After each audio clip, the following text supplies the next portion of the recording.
नवीन दुबे जी, अब चूंकि विपक्ष इस बयान पर यह कह रहा है कि साहब ये 2027 का एजेंडा सेट करने की कोशिश की जा रही है हिंदू मुस्लिम, तो सवाल तो यह भी है कि सदन के अंदर दान चोरी का मुद्दा आप उठा रहे हैं, उठाना भी चाहिए। क्या आप भी अपने तरीके से एजेंडा सेट करें 2027 के लिए? विपक्ष के लिए दान चोरी, बीजेपी के लिए मदरसा। प्रत्युष जी, दोनों मुद्दों पर आता हूं। पहले आता हूं मदरसों वाले पे। देखिए, एक चीज तो बड़ी स्पष्ट हो गई है कि केशव प्रसाद मौर्य जी ने अपनी ही सरकार और अपनी ही सरकार के नेतृत्व योगी आदित्यनाथ जी की काबिलियत पर सवाल खड़ा कर दिया है। वो मैं सिद्ध कर रहा हूं कैसे। उत्तर प्रदेश में 13,329 मदरसे पंजीकृत हैं आज की तारीख में। 561 मदरसे ऐसे हैं जिनको सरकार के द्वारा प्रतिवर्ष 850 से 866 करोड़ रुपए के आसपास अनुदान दिया जा रहा है, जो लगभग 1,55,00,000 प्रति मदरसा पड़ता है। अब अगर ये मदरसे आतंक की फैक्ट्री हैं तो इसका मतलब इसकी जिम्मेदार सरकार भी है योगी जी की। आप मदरसों को अनुदान दे रहे हैं तो केशव प्रसाद मौर्य जी के साथ दुर्भाग्य ये है कि एक तो वो लोकतंत्र में जहां से राथू से लड़े वहां जनता ने उनको नकार दिया, और लोकतंत्र के अंदर एक बड़ा अपवाद ये है कि कोई भी आ जाता है बैकडोर से एंट्री करके। उनकी अगर शिक्षा कायदे की होती, किसी अच्छे विश्वविद्यालय से स्नातक किया होता, तो मैं समझता हूं वो इतना हल्का और इतना गैर जिम्मेदाराना बयान शायद नहीं देते। अब दूसरी बात आती है चंदा चोरी की। इस देश के अंदर हर वो व्यक्ति जिसने हिंदू समाज में जन्म लिया है वो भगवान श्री राम की में आस्था रखता है, हर देवी देवता में आस्था रखता है, हिंदू पूजा पद्धति में आस्था रखता है।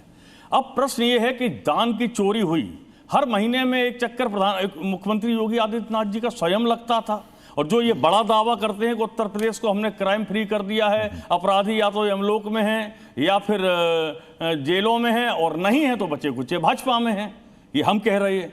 सच्चाई ये है, इसको कड़वा सच स्वीकार कीजिए। आपके राज्य में भगवान श्री राम के मंदिर के अंदर चंदे की चोरी हुई, एसआईटी का गठन हुआ लीपापोती करने के लिए। मेरा तो अभी भी के शर्मा जी आपसे एक सवाल है कि प्रयागराज कुंभ की भगदड़ में एसआईटी गठित हुई थी ना, जनवरी का मामला है 2025 का भाई साहब, और हम जुलाई 2026 में बैठे हैं।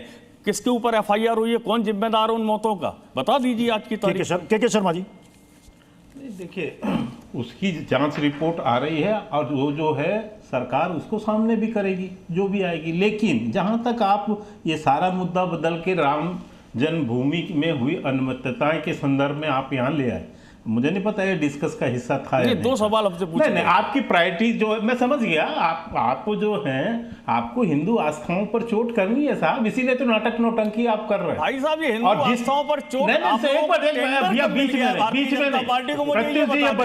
बदतमीजी बंद कराइए। हिंदू बदतमीजी करने का टेंडर आपको कम मिल गया, ये बदतमीजी करके हाँ, इनको बंद कराइए भैया। हमें कोई ठेकेदारी नहीं है, पर आपने अपने कृत्यों से, अपने पापों से यह सिद्ध किया है कि आप सनातन और हिंदू धर्म के विरोधी हैं।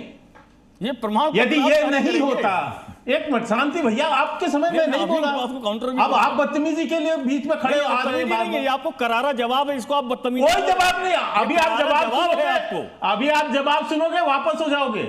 अरे आप आइए ना, मेरा अभी जवाब करना सुबह से शाम तक। समय बर्बाद मत कराइए, जल्दी से 10 सेकंड, क्योंकि ये पैनल बड़ा है, बैठे हैं तो बराबर का उसका लिहाज करें।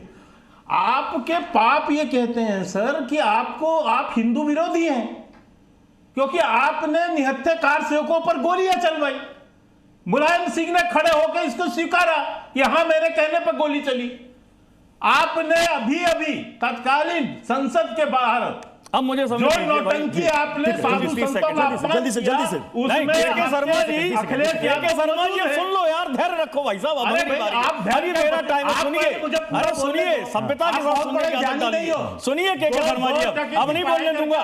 This is my time, you are encroaching my time, you are killing my time. आप लिसन मी भाई साहब, सुनिए, आदत डालिए सुनने की।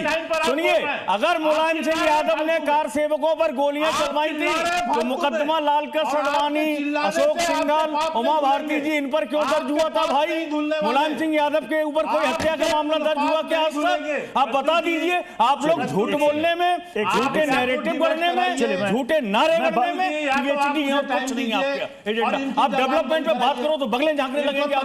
उत्तर प्रदेश